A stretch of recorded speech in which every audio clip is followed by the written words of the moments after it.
Nagulat nga ako nung nakita ko to, yung ang 66 sa isang sistema ng pamahalaang pangdaigdig. Eh doon talaga sa amin, nangyayari na talaga to, 666. Yung mga tao, nasa baba, nagsigakyatan niya sa bundok, gawa ng hinahabol kami ng mga yung mga simbolo na nga ganito, mga 666. Lahat ng mga tao yan, bawat mahuhuli, meron silang tinatatak na parang bigas lang siya kaliit. Tapos sa loob doon talaga, makikita mo talaga yung simbolo.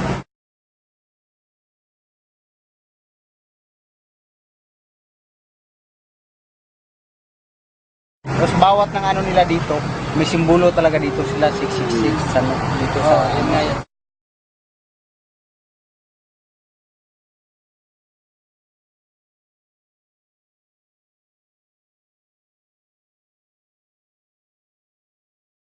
Kaya simula noon, lahat ng mga tao dun sa amin, nagsigakyatan sa bundok, yung iba lumuwas na rito. Taga saan po kayo, kuya? Yung talaga namin Negros, Cebu. Sa Negros, yung probinsya ko. Yung asawa ko, taga Cebu. Doon kami nagkita-kita sa Cebu, gawa ng nagtrabaho ako ng baker, panadero. Doon kami nagkita-kita. Yung sa ibang mga tao na kagaya niya, wala pang kaalaman sa ganito. Sa ngayon pa lang, masasabi ko talaga, itong simbolo na to ay totoo talaga. Once na natataka na kayo rito, ang ibig sabihin niyan, mamayari na kayo sa sa tawag nito, yung sa kanila.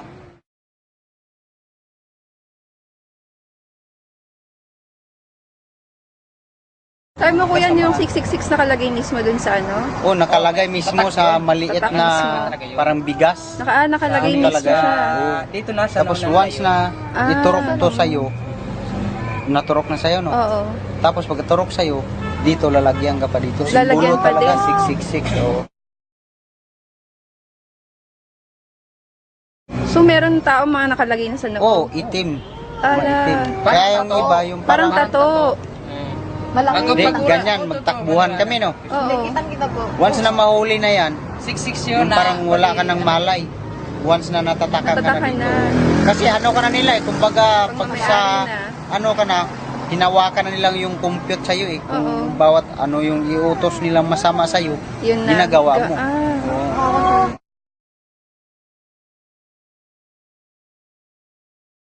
Parang ganun. Parang control ka na nila. Na once na ganito sabihin, yan, gawin mo yan, patayin mo yan, ganyan, no? Makaya mo na kasi kontrolado ka na nila kung ano. Ngayon po ba nandun pa rin yung Oo. Balagi yung umano sa amin doon. Kuya kayo, taga saan kayo? Taon. Doon din? Santa Catalina naman. Santa Catalina? Oo, sa siya, magkaisang lang kami niya. Bayawan ako, Santa Catalina siya. Isa lang bayan namin. Tapos Santa Catalina,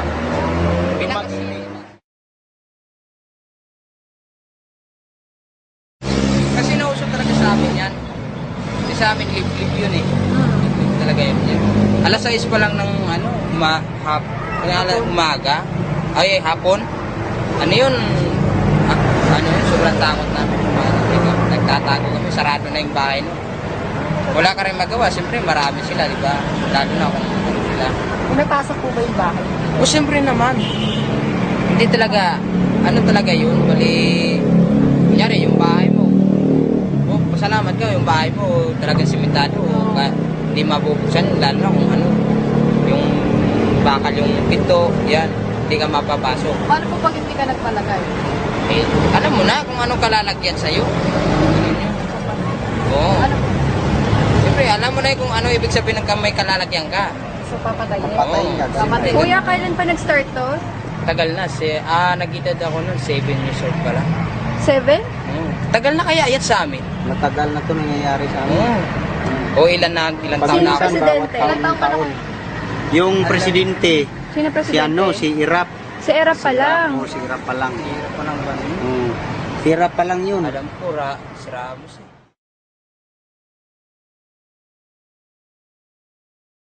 So madami na pong nakatatakan yan. Marami na ito nangyayari sa amin talaga. Oh. Oras na matatakang ka dyan sa mga ano na yan. Wala Wala ka- nakalagay talaga 666 Wala ka na nakikita. nakalagay dito sa mga. Parang tattoo nga. Totoo talaga Itim. yun. Saka iba yung mga mata nila talaga. Kasi malit pa kasi ako noon. Bali tanda-tanda ko noon kasi. Bali ano ko eh. Lahat ng taong pag oras na makikita nila. Oo, ganun. Sa pilitan talaga. Sa pilitan yun. Pag oras na hindi ka Nagpalagay. magpalagay, nagpalalagay ka. Papatayin ka. Papatayin ka. Di bali rin na mapatay ka na lang kaysa sumanib ka rin sa kasamaan. Yun nga yun.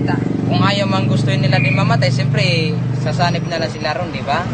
At least, Ganun na rin yun. namatay ka man, hindi ka nakasama sa balak na masama yung gawain.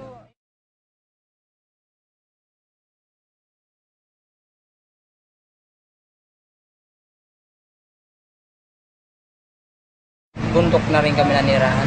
Wala Kasi po. nauso talaga sa amin yan. Sa mga ano lang yan, sa mga, sa amin, tawag sa amin, pasyalan, no? Tulad nun, mga baybay, mga medyo maliblib. Yan, ganyan. Yari, barangay, ganito. Di kasi dito sa Maynila, wala kasi kang makikitang medyo maliblib na ano, kabayan. So sa malilibid na lugar na po ba Oo. kakaganyan?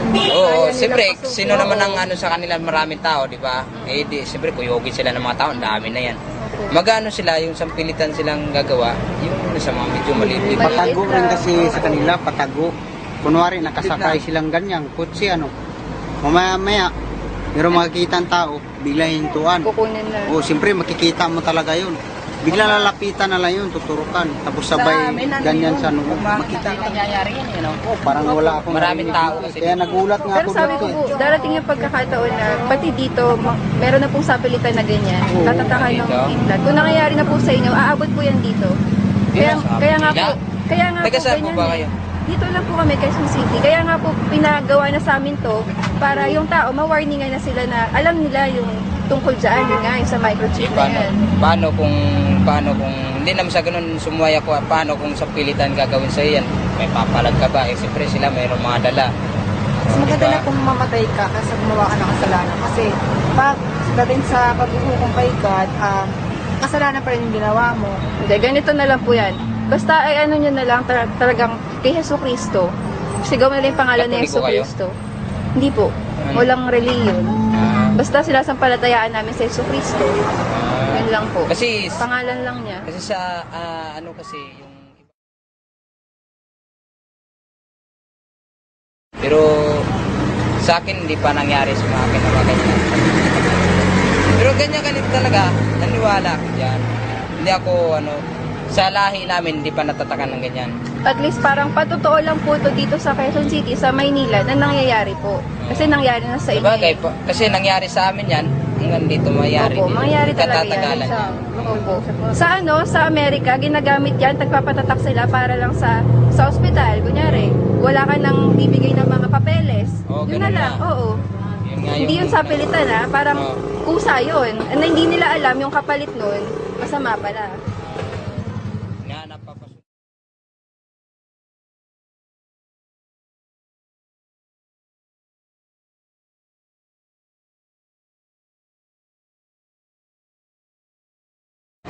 Pero alam mo kuya, nasa Biblia yan. Nasa Oo. Bible yan. O siyempre naman, Na lahat naman. naman, makikita mo dun lahat yun. Tama ka Doon mo dun, saan, kuya. makikita. Kasi siyempre sa lahat ng ginagawang Bible, lahat yun nandun. Amen. Salita yun ng Diyos eh, di ba? Oo, nandun. Pinaunan na niya yun na para Kaya- paalalahanan yung mga tao sa mga mangyayari. Para maging handa yung mga tao. Oo, tama. Sino naman di maniniwala sa Biblia? Sabihin na natin kung di Diyos ang nag, niya, pero ang bali nakakatulong sa Biblia talaga